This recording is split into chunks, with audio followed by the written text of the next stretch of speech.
मेरा सौभाग्य कि मुझको इसमें शामिल होने का अवसर मिला। सबसे पहले मैं आपको ये बताऊं कि इस आयोजन में, इस कार्यक्रम में हम लोग कोई गुरु नहीं है। ये शिव गुरु महोत्सव है और इस आयोजन में गुरु महादेव हैं, गुरु शिव हैं। हम सभी शिव को अपना गुरु मानते हैं और इसी बात को सुनाने और समझाने के प्रयोजन से यह कार्यक्रम आयोजित हुआ है। शिव गुरु हैं, शिव आदि गुरु हैं, शिव परम गुरु हैं। ये बात कोई नई नहीं है।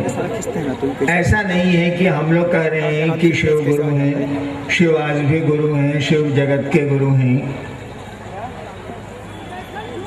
हमारे शास्त्रों में, हमारे साधुओं ने,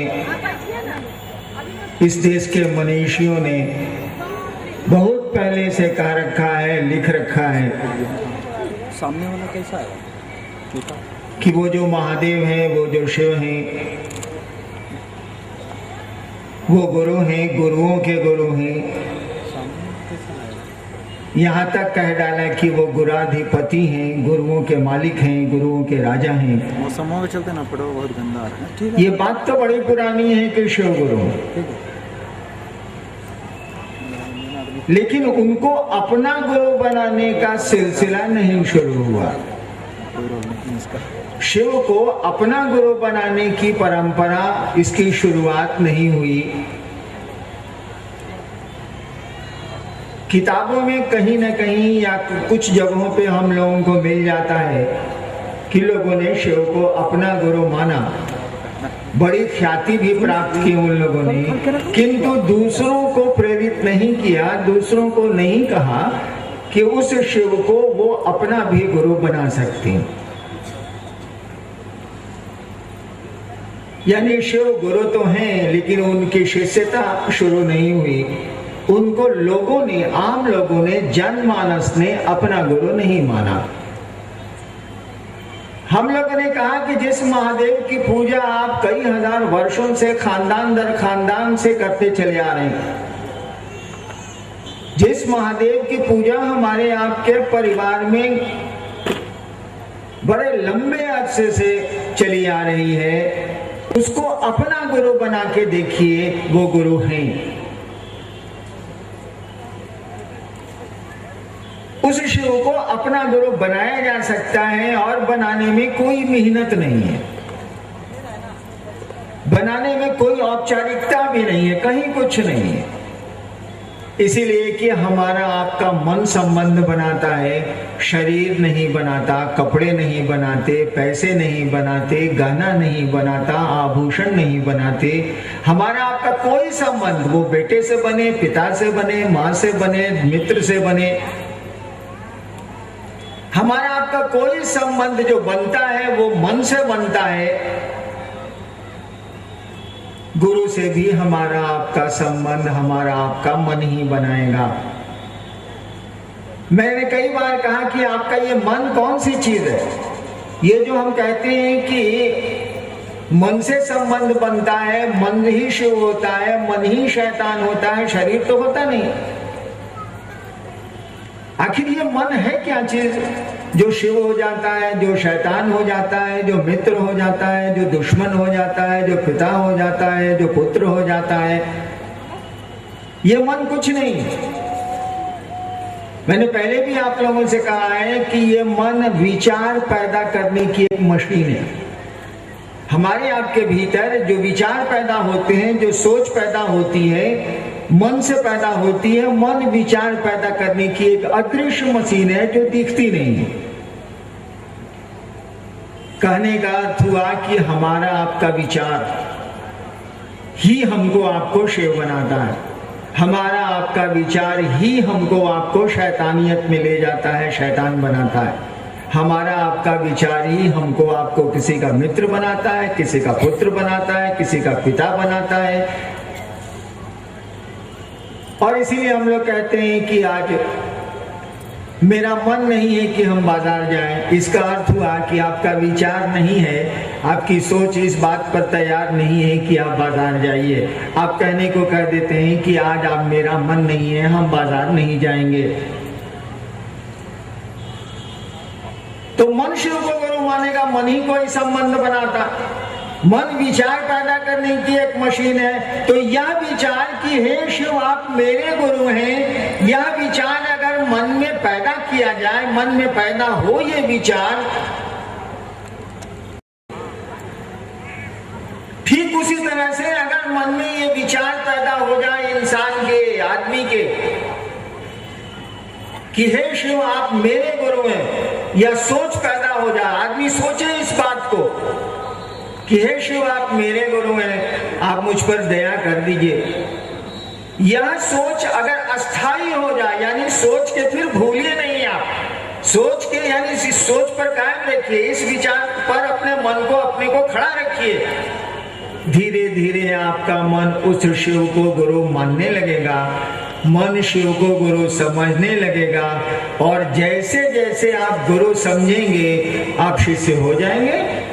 जैसे जैसे किसी को मित्र समझिएगा अपने मित्रता का भाव पैदा होगा, जैसे जैसे किसी को दुश्मन समझिएगा, समझते चले जाइएगा, वैसे वैसे दुश्मनी होती चली जाएगी। जैसे जैसे किसी को अपना समझिएगा, अपना तो पैदा होता चला जाएगा।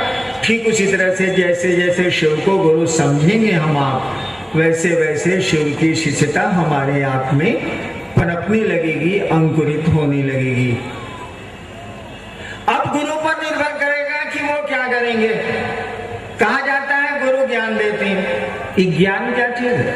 गुरु ज्ञान देते हैं कुछ नहीं है, ये गुरु समझ देते हैं। ज्ञान का मानी समझ। भगवान बुद्ध को सम्यक ज्ञान हुआ था बोध ज्ञान में, बोधि वृक्ष के नीचे। इसका अर्थ क्या होगा? सम्यक ज्ञान हुआ था। सम्यक माने पूरा, सम्यक ज्ञान हुआ था यानी पूरी की पूरी समझ आई। हमको आपको भी समझ है, लेकिन बहुत समझ चीज की समझ नहीं है। हम रांची आए हैं, कल शायद लौट जाए। कितना सामान लेके आए?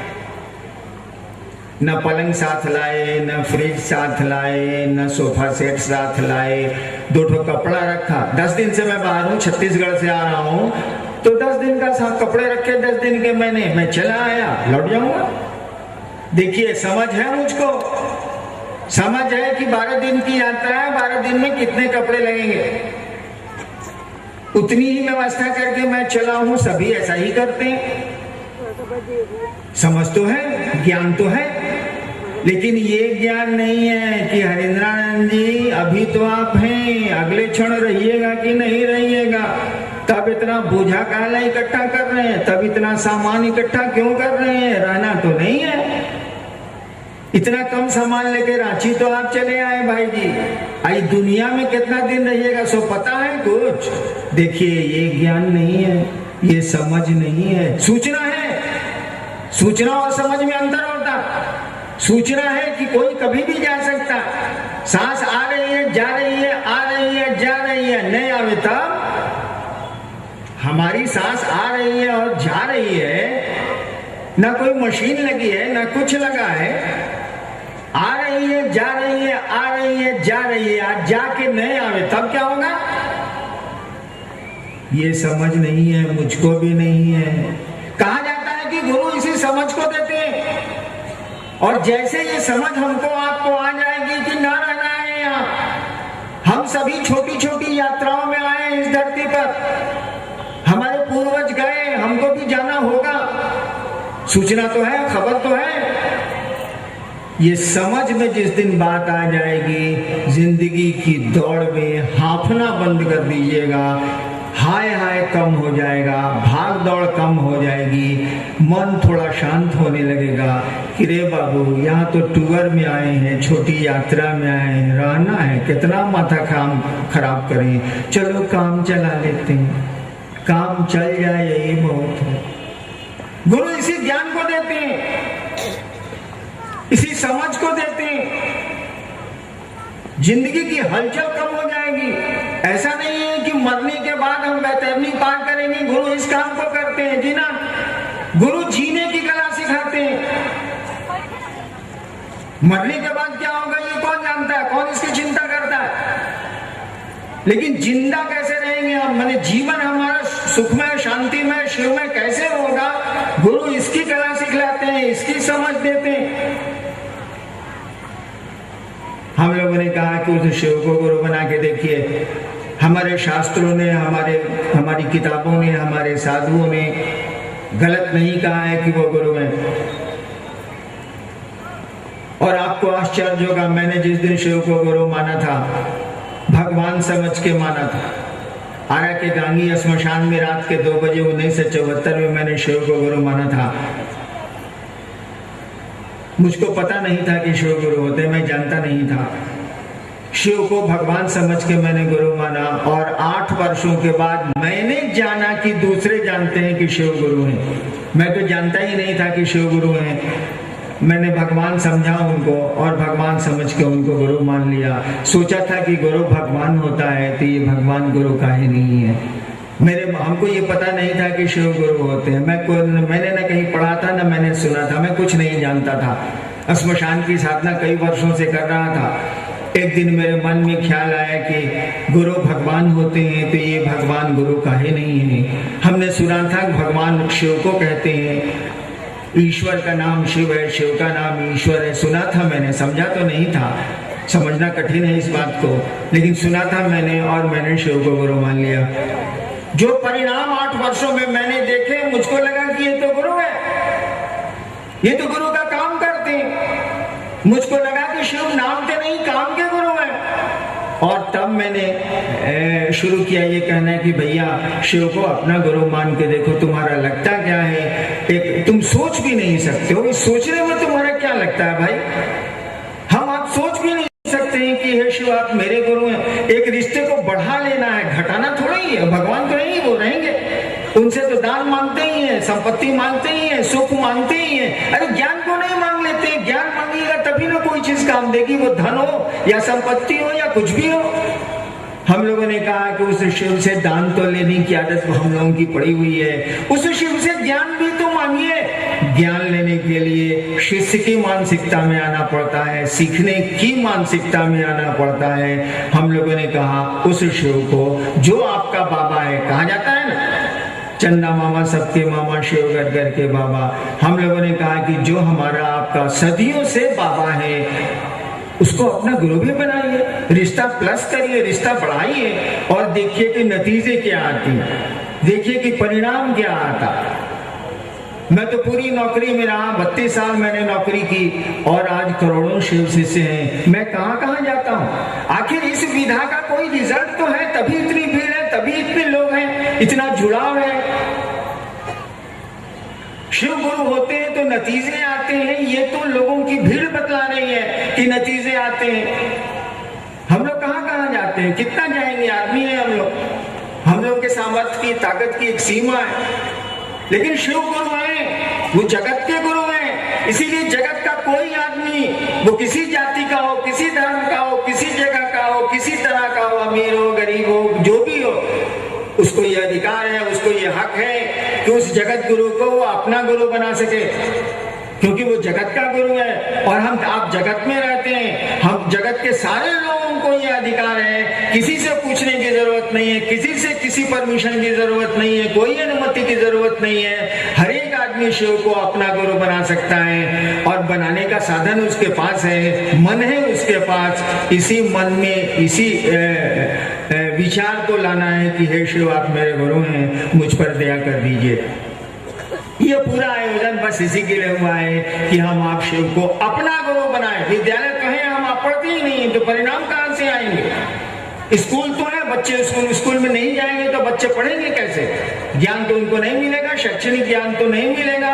ठीक उसी तरह से शिव गुरु है, जगत के गुरु है। बहुत लोग कहते हैं जगत के गुरु है, हम माने क्यों।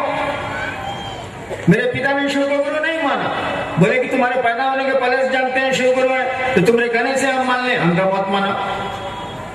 नहीं मानिएगा, स्कूल है ये जानिएगा, पढ़िएगा नहीं तो वो ज्ञान स्कूलों में जो मिलता है आपको कैसे मिलेगा। शिव तो गुरु है, जब तक उनको अपना गुरु नहीं बनाइएगा तब तक तो कोई एक्शन रिएक्शन या कोई उसके परिणाम हमको आपको नहीं पता चलेंगे। हम लोगों ने कहा उस शिव को अपना गुरु बनाओ। आइए देखते हैं, कुछ जिज्ञासाएं आई हैं। उद्घोषक ने कहा है कि ढेर सारी जिज्ञासाएं आई हैं, हम लोग उसका समाधान ढूंढते हैं। एक जिज्ञासा है श्री दिलीप जी की, शिव को देव रूप में ध्यान करना तथा उन्हें गुरु रूप में याद करना, दोनों की कृपया व्याख्या करें। देखिए,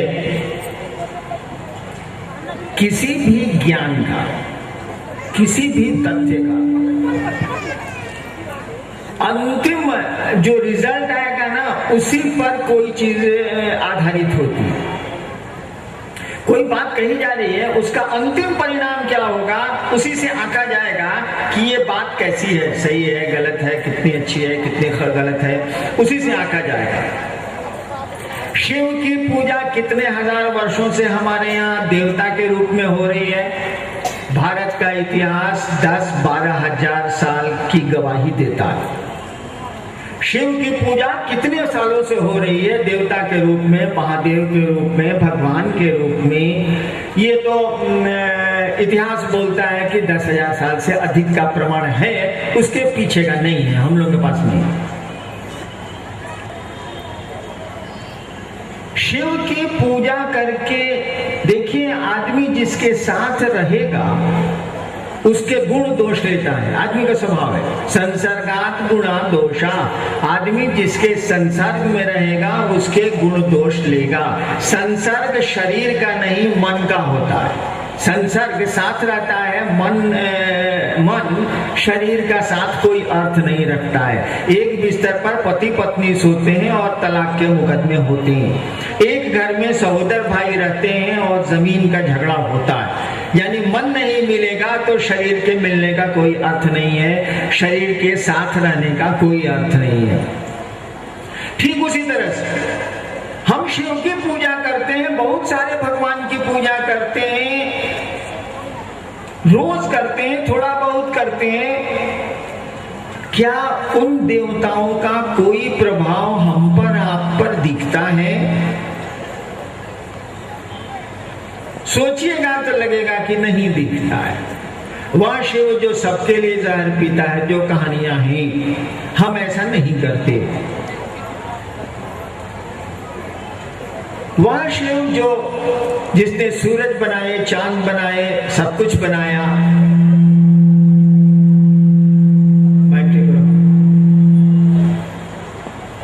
जिसने सब कुछ बनाया, उन चीजों को देखिए। सूरज शहर देख के रोशनी नहीं देता, बादल जगह देख के पानी नहीं बरसाते, ओस जगह देख के, स्थान देख के नहीं गिरती है, नदियां आदमी देख के पानी को गंदा और शुद्ध अशुद्ध नहीं करती हैं, पेड़ के फल नहीं करते हैं, कुछ नहीं करते हैं। लेकिन हम उस शिव की पूजा करके देखिए कैसे टुकड़े टुकड़े में बट गए अपने में। हम लोग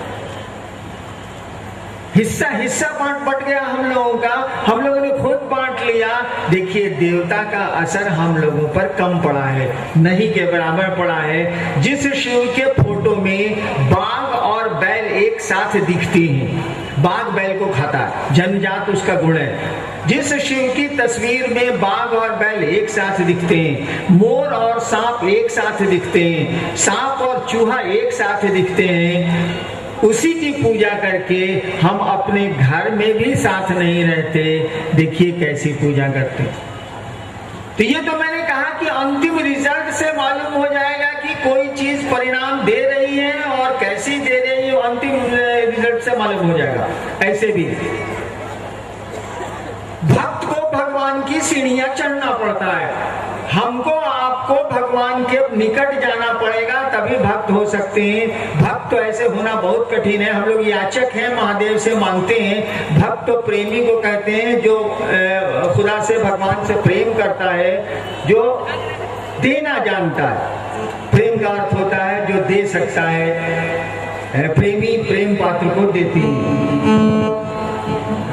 भगवान को पाने के लिए आपको श्रद्धा और विश्वास की आवश्यकता हो सकती है। उस देवता की पूजा में श्रद्धा और विश्वास की आवश्यकता हो सकती है, लेकिन गुरु से जुड़ने में इसकी कोई आवश्यकता नहीं है तो भी ठीक है, नहीं है तो भी ठीक है। देखिए, हम लोग स्कूल में पढ़ते थे, मास्टर साहब का टास्क बनाना होता था, जिस दिन नहीं बना के ले जाते थे, याद करिए हम लोग कैसी कैसी बात सोचते थे, मास्टर साहब के बारे में सराहते रहते थे कि मास्टर साहब आज क्लास में नहीं, हमें कुछ गड़बड़ हो जाए। लेकिन मास्टर आता था, पढ़ाता था, पिटता था, बेंच पर खड़ा करता था, सबक नहीं बनाने को। कोई श्रद्धा नहीं थी बच्चे को, बचपन में हम लोगों को कोई विश्वास शिक्षक पर नहीं था, लेकिन नतीजा क्या हुआ? देखिए, मास्टर साहब तो मास्टर साहब रह गए और विद्यार्थी कलेक्टर हो गया। देखिए, कोई श्रद्धा नहीं थी, कोई विश्वास नहीं था। ठीक उसी तरह से आप गुरु के पास जाएंगे, बिना श्रद्धा के भी जा सकते हैं, बिना विश्वास के भी जा सकते हैं, लेकिन गुरु के पास जाइए तो गुरु आपको धीरे धीरे ज्ञान के अपने तल पर ले जाएगा, और गुरु को शिष्य के तल पर आना पड़ता है। आप फिजिक्स में पढ़ाते हैं विश्वविद्यालय में, यूनिवर्सिटी में, आप अपने पोता को पढ़ाने बैठिए तो जरा ABCD सब आपका फिजिक्स गोल हो जाएगा, अल्फा बीटा गामा रे सब साफ हो जाएगा। और लगिएगा कहने की लाइन खींचो, ऐसे इसमें वो बकली बनाओ, फिर वो बकली बनाओ, बोलो क, वो बोलेगा अ। देखिए, आप एमए पास हैं, फिजिक्स का क्लास में पढ़ाते हैं और पोते को पढ़ा रहे हैं, आपको उस बच्चे की मानसिकता पे उतरना पड़ेगा, और तब 20 साल के बाद, 25 साल के बाद वो आपके मानसिक तल पर जाएगा। गुरु को शिष्य के तल पर उतरना पड़ता है। शिव गुरु होंगे तो आपके तल पर उतरेंगे, और तब धीरे धीरे वह परम ज्ञान की ओर ले जाएंगे, शिव ज्ञान की ओर ले जाएंगे। देवता के रूप में तो हमको आपको सीढ़ियां चढ़नी होंगी, और देवता को भी खुश करने के लिए आपको गुरु के पास जाना ही जाना होगा। तुलसीदास जी कहते हैं ना कि बिन युक्त भक्ति ना होगी, बिना टेक्निक के भक्ति नहीं होगी बाबू। इसीलिए नहीं होगी, क्यों नहीं होगी? हम लोग तो भक्त हैं संसार के, हम लोग तो प्रेमी हैं इस दुनिया के। उस शिव से, उस परमात्मा से प्रेम सामान्य नहीं है, असामान्य स्थिति है। इसीलिए टेक्निक लगाना होगा, युक्ति लगानी होगी, और युक्ति तो गुरु के पास होती है। हम लोगों ने कहा शिव को अपना गुरु बनाइए, वो अपने शिष्य को शिव बनाएंगे। कैसे बनाएंगे ये वो समझेंगे, आप शिष्य तो बनिए। एक भाई की जिज्ञासा है कि पारंपरिक मान्यता रही है कि जैसा अन्न वैसा मन। शिव की शिष्यता में भोजन की पवित्रता आदि पर कोई रोक नहीं है, समझाने की कृपा की जाए। एक भाई ने पूछा है कि कहा जाता है कि जैसा मने खाए अन्न वैसा बने मौन, जैसा पिए पानी वैसी बने वाणी। ये हम लोग भी सुना। उन्होंने पूछा है कि शिव की शिष्यता में ऐसी कोई प्रतिबद्धता नहीं है, या ऐसा कोई प्रतिबंध नहीं है, ऐसी कोई वर्जना नहीं है। बिल्कुल नहीं है। एक बात तो पहले समझ लीजिए, गुरु शिष्य की दिशा में, गुरु शिष्य की परंपरा में कानून गुरु का चलेगा, शिष्य का नहीं चलेगा। विद्यालय में शिक्षक का नियम चलेगा, विद्यार्थी का नियम अगर चलेगा तो सब लड़का मास्टर साहब सब कबड्डी खेलने लगेंगे, क्योंकि बच्चे खेलना चाहते हैं। इसीलिए शिक्षक का नियम चलता है, विद्यार्थी का नियम नहीं चलता। गुरु शिष्य की परंपरा में भी गुरु के नियम चलेंगे, शिष्य के नियम नहीं चलेंगे। हम लोगों के गुरु शिव हैं, जो जगत का गुरु है। हम लोग नियम बना दें तो फिर बाकी लोगों का क्या होगा? जो समुद्र के किनारे मछुआरे रहते हैं उनका क्या होगा? आपने देखा नहीं होगा, लेकिन मैंने देखा है। मैं दंडाधिकारी रहा हूँ सहरसा मधेपुरा में। जब बाढ़ आती है उन इलाकों में तो रेलवे की पटरियों पर लोग चले जाते हैं, और राहत सरकार की पहुंचने में थोड़ा वक्त लगता है, और वे लोग मछलियां मार के अपने बच्चे, अपने परिवार को खिलाते हैं आग में भूज के। तब तो अगर मैं कोई वर्जना लगा दूं इस पे भोजन पे, तो वो जो मछलियों पर अपने बच्चों को पालते हैं, जो जिनको साग सब्जियां नहीं मिलती हैं, जो समुद्र के किनारे रहते हैं, उनके जीवन का क्या होगा? और तब क्या उनका महादेव नहीं है? क्या उनका शिव नहीं है? शिव तो सबका है, भले हमारा आपका नहीं हो। शिव के तो सभी हैं, लेकिन हमारे आपके शिव भले नहीं हो। हमारी आपकी पत्नी है, हमारे आपके बच्चे हैं, हमारे आपके पैसे हैं, हमारी आपकी दुनिया है, लेकिन शिव के तो हम सभी हैं। तो नियम तो शिव का नहीं चलेगा, वो जगत का गुरु है, वहाँ सबको जाने की छूट है। आप क्या खाते हैं, क्या पहनते हैं, क्या करते हैं, इससे कोई बात नहीं है। वो सभी तो उसी की संतान है, सब कुछ तो उसी की सृष्टि है, सब कुछ तो उसी का सृजन है। तो नियम शिष्य कैसे बनाएगा? नियम तो गुरु बनाएगा, शिव का नियम चलेगा। और हम लोगों ने इसीलिए कोई नियम नहीं बनाए। हम लोगों ने कहा कि 3 काम करिए शिव को गुरु बना के, उनसे दया मांगिए, उनकी चर्चा करिए, उनको प्रणाम करिए। बाकी आप क्या करते हैं? आप कहता है कि घास मत खाइए, चलता। गुरु शिष्य की परंपरा में भी गुरु के नियम चलेंगे, शिष्य के नियम नहीं चलेंगे। हम लोगों के गुरु शिव हैं, जो जगत का गुरु है। हम लोग नियम बना दें तो फिर बाकी लोगों का क्या होगा? जो समुद्र के किनारे मछुआरे रहते हैं, उनका क्या होगा? आपने देखा नहीं होगा, लेकिन मैंने देखा है। मैं दंडाधिकारी रहा हूँ सहरसा मधेपुरा में। जब बाढ़ आती है उन इलाकों में, तो रेलवे की पटरियों पर लोग चले जाते हैं, और राहत सरकार की पहुंचने में थोड़ा वक्त लगता है, और वे लोग मछलियां मार के अपने बच्चे, अपने